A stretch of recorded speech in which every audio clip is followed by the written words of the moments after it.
আমরা যে কুরবানি করি, কুরবানির জবেহের কিছু আদব আছে।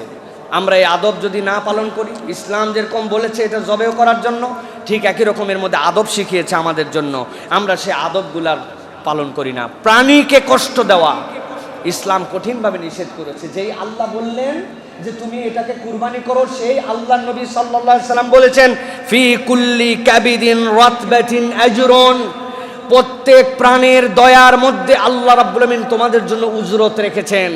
আপনি নিয়ে আসতেছেন সেই ঠাকুরগা থেকে, সেই দূর থেকে পশু নিয়ে আসতেছেন, পশুগুলো যেন বসতে না পারে, বসে গেলে জায়গা বেশি ধরে ফেলবে, এই জন্য চোখের মধ্যে মরিচ ঢুকায় দেয়। পুরাটা রাস্তা ওই প্রাণীটা দাঁড়ায় থাকে, আর চোখ দিয়ে পানি পড়ে, তাকে এক ফোঁটা পানি পর্যন্ত খাওয়ায় না, 400-500 কিলোমিটার পর্যন্ত পরিভ্রমণ করায় নিয়ে আসে।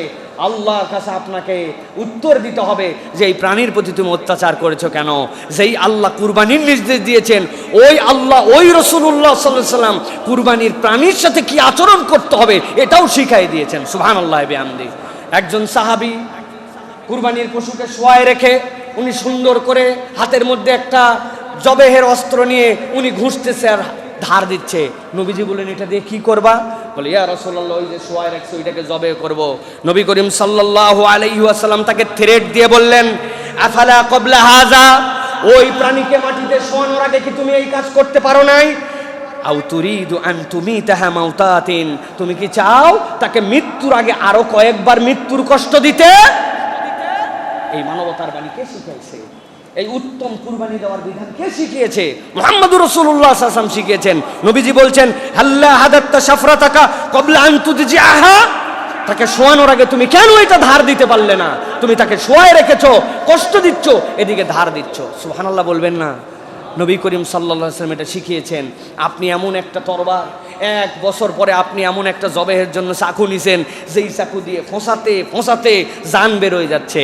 নবী করিম সাল্লাল্লাহু আলাইহি ওয়াসাল্লাম এটা শিখান নাই। তড়িৎ গতিতে, নির্ধারিত পয়েন্টে, সবচেয়ে কুইক সময়ে, ধারালো জিনিস দিয়ে, যেটাতে তার কষ্ট কম হবে, যেই আল্লাহ কুরবানির বিধান দিয়েছেন, ওই রব্বুল আলামিন মানবতা আপনাকে শিখিয়েছেন। দুনিয়ায় কেউ এটা আপনাকে শিখায় নাই। অতএব যারা কুরবানি দাতা হবেন, মেহেরবানি করে এই বিষয়ে সতর্ক হবেন। আরেকটা সতর্কতা, জান যাওয়ার আগেই জবে করে দিয়েছেন, রক্ত প্রবাহিত হবে, কসাইগুলা নিছেন, এদের তো একদিনে 4-5টা কাজ, খ্যাস খ্যাস করে দেখবেন হাতের এখানে এখানে পায়ের শাহরকগুলা সব কেটে দিল। খবরদার, খবরদার, এটা আপনার কুরবানির জন্য একটা আল্লাহর পক্ষ থেকে আপনার জন্য এটি পানিশমেন্টের হুকুম হয়ে যাবে আপনার জন্য। কেননা তার স্বাভাবিকভাবে জান যেতে হবে। ইসলাম শিখাচ্ছে তার রক্ত প্রবাহের মাধ্যমে জান যাবে। আপনি 2-4-5 মিনিটের জন্য হাত পায়ের রক্ত দ্রুত কেটে দিলেন, পুরাপুরি শরীরের রক্তটা প্রবাহিত হওয়ার সুযোগ দিলেন না, এটা তার জন্য কষ্ট। কুরবানিতে এটা করা যাবে না প্রিয় ভাইয়েরা। 3 নম্বর, কুরবানির পশু যেটা কুরবানি দিচ্ছি, একটা কুরবানির পশুর সামনে আরেকটা কুরবানির পশুকে কুরবানি না দেওয়ার বিধানটা আমাদের জন্য উত্তম। একটা কুরবানি দিচ্ছেন, তাকে নিয়ে আসলেন, পাশে আরেকটাকে সরায় রাখলেন।